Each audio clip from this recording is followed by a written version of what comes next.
Welcome to the FireJumper Academy for Cybersecurity Systems Engineer Training. My name is Craig Martin. I'm a CSE with the GSSO channel organization at Cisco. And today I'm going to step you through the requirements for Stage 3 validation for doing the demo portion of Stage 3, giving a demo for AMP for endpoints. Before we start with the demo here, I want to show you what the system that I'm using to conduct this demo is. That's part of the standard demo library that we have on dcloud. If you go to dcloud.cisco.com and go to the catalog pull down here, and then on the left-hand side, click off dcloud instant demo security and add those to your filter rules here, then go over in the search and add DNA to that, then you will come up with a couple of demo environments depending on what your login access is. You need a CCO ID, by the way, to log into this. You'll access this Cisco Digital Network Architecture for Partners V1 Instant Demo. Just click on View, and that'll take you over to this screen here. And if you scroll to the bottom of this DNA for Partners screen, all of the Instant On demos are listed here for you. If you click on it, this is the one for AMP that we're going to do, it takes you to and logs you automatically into the dashboard. And here is the login that you'll be directed to after you click on AMP. It'll automatically log you in. It creates your user and everything for a special session just for you. And you'll notice here that there's a welcome banner up here. We've got a guided tour, and you could actually go through a guided tour. This is a new feature that was added into this recently. You can just click on this skip intro here, or if any time before your demos you want to prepare and you want to use the guided tour, you can do this walkthrough menu and go to different areas of the product. So just close those out. Just know that when you first log in, and in fact, anytime you go back to the main dashboard here, you're going to get that pop-up for the walkthrough, the guided tour walkthrough. Here we are at the main dashboard of AMP for Endpoints console. This is all a cloud-based management system for the AMP for Endpoints solution, and this manages all of your AMP endpoint clients in an environment. You'll notice on the dashboard really great high-level visibility. You'll see the number or percentage of endpoints that we're seeing that are compromised in your overall environment, and on the left you'll see the actual compromises and which groups. By name of the groups, we can pull these in through Active Directory and give visibility into what groups have compromises at the endpoints, how many there are, 15 out of 34, and then also any of the outbreaks that we see, any infections, malware, any IOC events and things like that that by policy got quarantined, we will see that as well and what groups are associated with that. And then we'll cover this in a little bit, but on the dashboard, because we're sitting on the endpoint, we have visibility into vulnerabilities that may be exposed on certain applications that are running on the endpoint. So you'll see a high-level view of the vulnerabilities and, again, what groups those are. And there's other information up here, too. We've got a inbox status here. There's a workflow that's been added to the latest versions of AMP endpoints, and you can have a workflow of events that you're kind of tickets that you're working on that are in your inbox, and you'll see how many are in progress and resolved and so forth.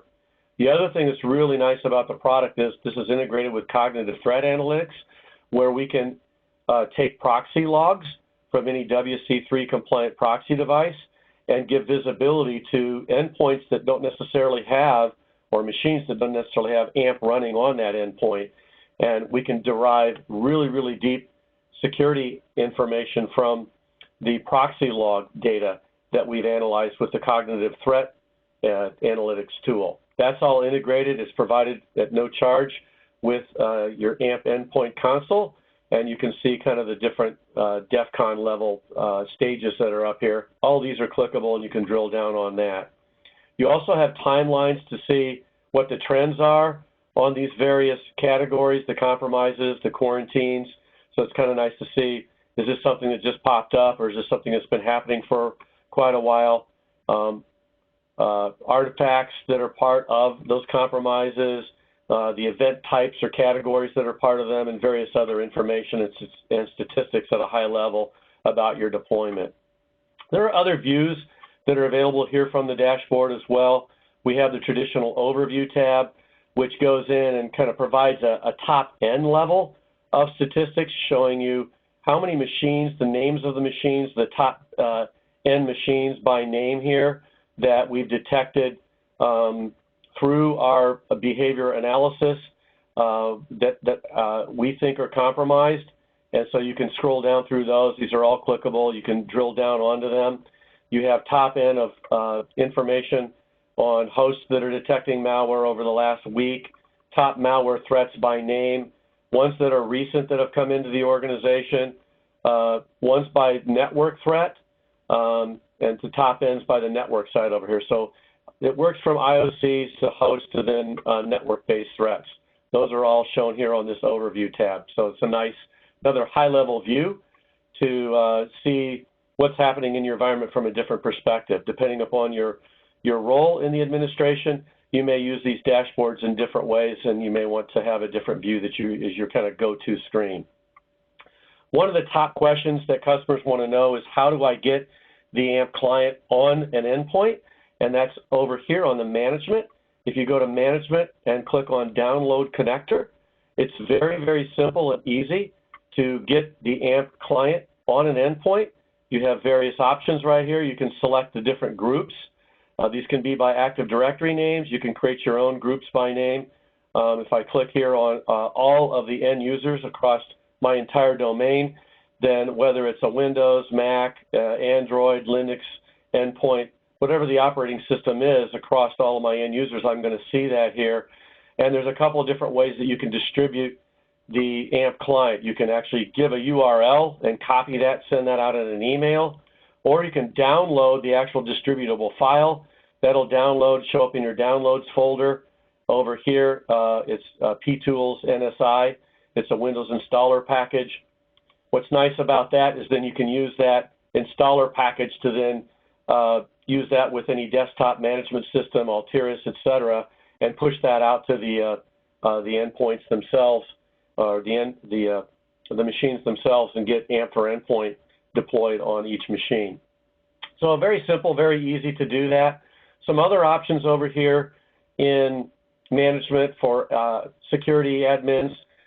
It's very easy to look at the computers, manage this from computers, groups, and the policies. That's all under the management tab here. This gives you a nice high-level view of all the computers that are out there. Are the definitions out of date? We also run antivirus on this, as well as anti-malware engines. There's several anti-malware engines. You can see all of the machines, what groups they're in. You can drill down on those machines and basically have visibility and management of what you want to do on a machine-by-machine basis, or do it on a group-by-group basis. On the group side here, and on that previous screen, you can also move machines from one group to another. That's one of the various things that you can do. Here under the groups, you can see the high-level group in our domain that has all of the machines that are on it, but you can then break that down and show what all the subgroups are, and then add new groups from this tab here on management. On the policy side, nice high-level view of all of the policies and what machines are in those. You can click on any of these groups, or on any of these policies rather, and at a high level you can see what engines and what mode each engine is it enabled or disabled, the status of each of the engines that you've got set up for that particular policy. And then if you added exclusions to it, what are the exclusions? You can click on that and see all the exclusions that have been added to it.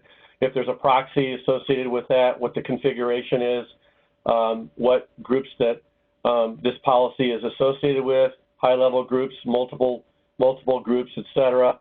And then under outbreak control, you have various things that you can see here. If there's whitelists and application control, if there are certain blocks or quarantines that you're doing through our feature called Simple Custom Detections, that's listed to you at a high level. It's very easy to edit any of these, but you got a nice high-level view of that. If you need to change any of those after seeing it at a high level, then you can come over here and then basically flip on the engines the detection engines for that particular policy. If you need to change those, go to advanced settings, outbreak control.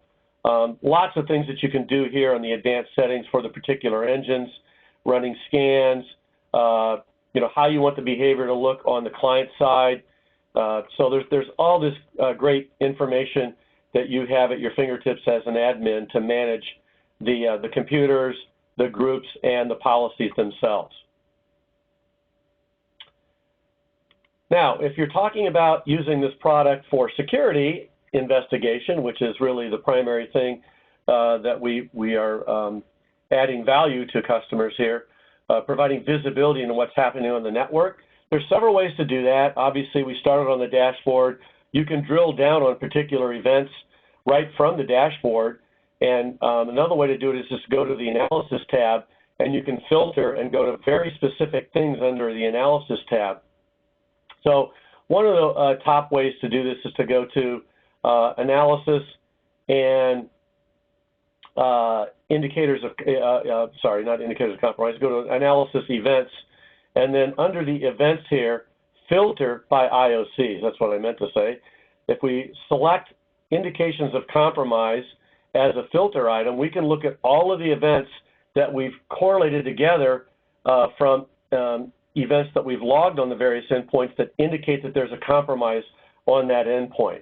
Now, there are certainly other filters that you can add here. We've got different categories of specific threats, any executions that have been blocked, rootkits, exploits, things like that. But looking at IOCs is a nice thing. You can see all of the various IOC categories are automatically added to our filter rule here. And then scrolling down further, all of the endpoint, the machine names are shown on the left that match these various filter categories. So we'll see any of those filter categories where we have machines that are seeing that type of a indication of compromise are shown here. Very quick and easy to see this at a high level, all these machines that match these particular IOC categories. And then from here, if we want, we can go right into the device trajectory. And on device trajectory, we actually can see all of the processes that have been logged on this particular machine. This machine is called Demo Tesla Crypt, and it's in the marketing group.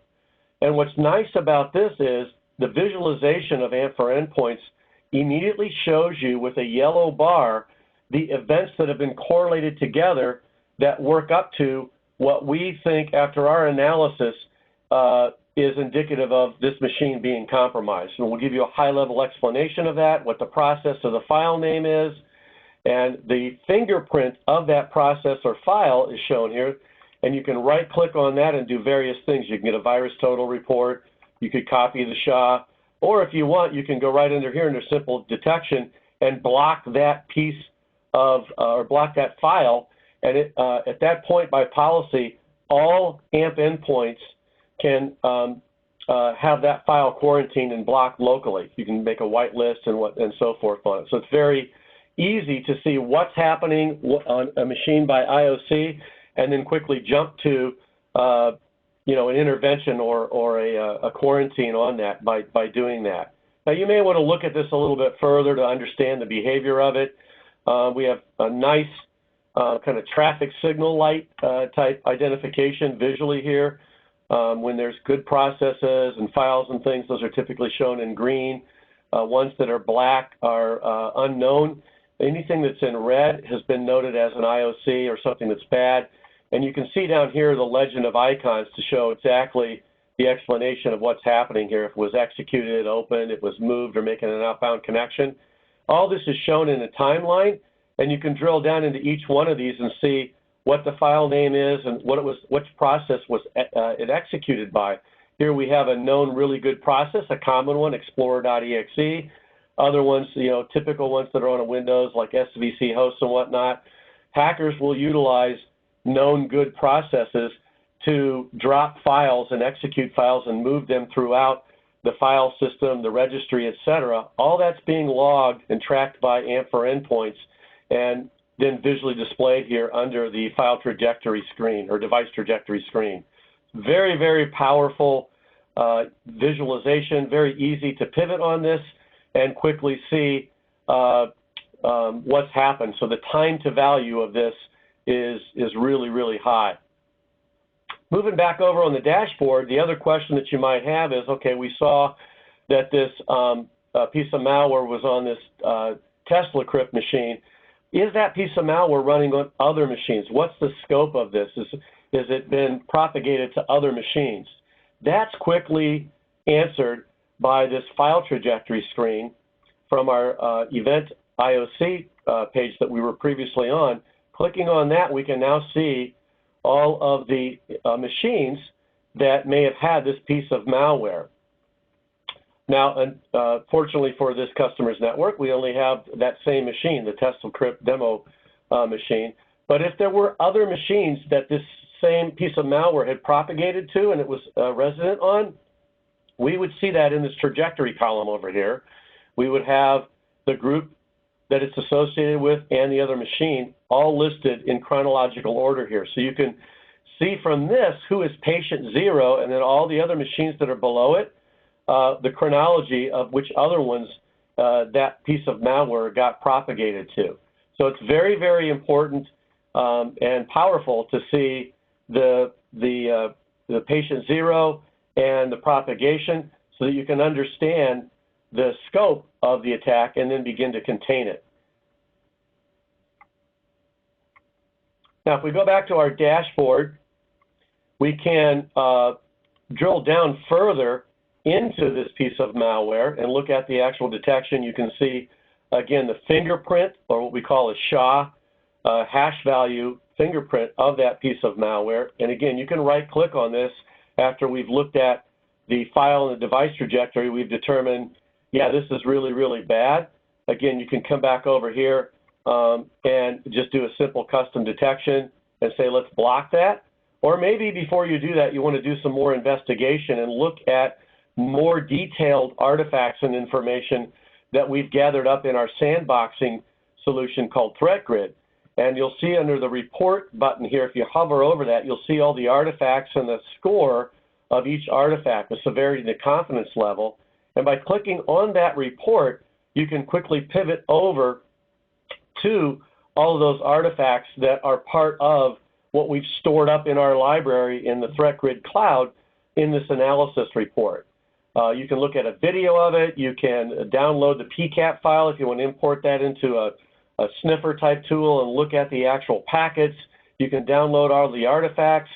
You have all the metadata right here at the top of the report that's associated with the SHA. You can look at all the IOCs, the behavioral indicators. We've got the names, the severity, the confidence level. You can drill into each one of those. We give a nice high-level plain English description of what that malware is, what that piece or that artifact is associated with this malware. Any of network activity or outbound communications that were associated with the malware, was it going out and talking HTTP, TCP, IP, what have you? You can drill into all of those packets and the streams and look at that information, all of the various processes, the child processes, registry, artifact, all the registry activity is here. Were there any keys in the registry that were modified? Just a rich set of information to really facilitate and complete your investigation. All of the file system activity, where the file was moved to, the path, etc. All that information, that rich information is contained in the ThreatGrid report, and you've got it at your fingertips right here by simply clicking on that report button. And then at that point in your investigation, if you say, yeah, this definitely is malware, this is really, really bad, then you maybe want to go to that SHA fingerprint and go over here and say, all right, let's do an application block, or let's just do a total block of that malware throughout our whole organization. Let's quarantine it. So really, really nice to have that at your fingertips to then quickly push that out to maintain and block that throughout the organization. A couple other things that are of high value in the system here. Back over to analysis. A lot of times there are hackers are using little known or very infrequently used files in the organization. And those types of things normally slip under the radar for a lot of systems security tools that are out there. We take a look at this. We're kind of baselining all the activity of the files and the applications that AMP is logging up in the cloud and correlating together. And if we see, common activity, obviously if we see malware, you see how we can investigate into that. But if there are little used applications that maybe aren't part of a golden configuration of an organization, we will monitor that. And if we see something that's really never been used before or very infrequently used, we'll categorize that under our prevalence feature or low prevalence feature, and we'll bring that up in a similar view here under this analysis window and show you what those low prevalence files and activity are. And if it's deemed a malware, obviously we'll flag it as malware, but we'll show you those. So this is something that maybe there's an application, maybe it's not malware, but maybe it's some application that's an executable that you really don't want to run in your organization. It's something that you want to be able to control and distribute that. And by policy, only allow that for certain groups. And if another group gets it, that'll show up under this prevalence. And you'll see here, well, we're not allowing Chrome in the sales group. And here it showed up under low prevalence. Now you can go in and analyze that. All of the same tools are available to you.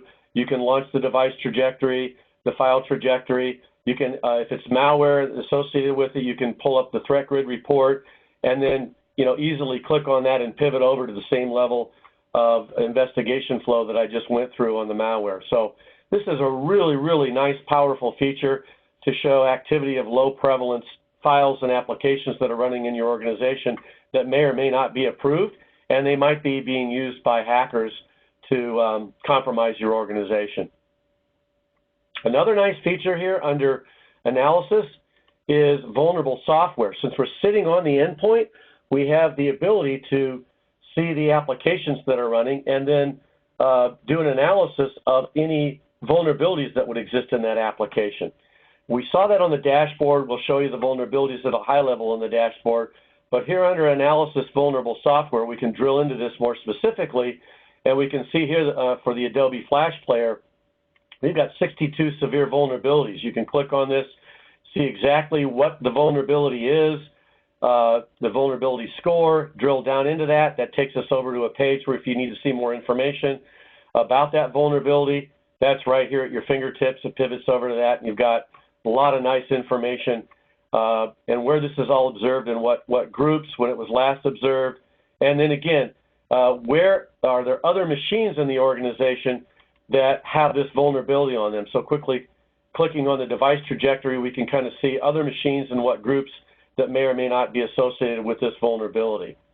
And this scans across the entire user group. Actually, this one goes right down to the device level to see was this vulnerability compromised in this particular attack right here on the device trajectory screen.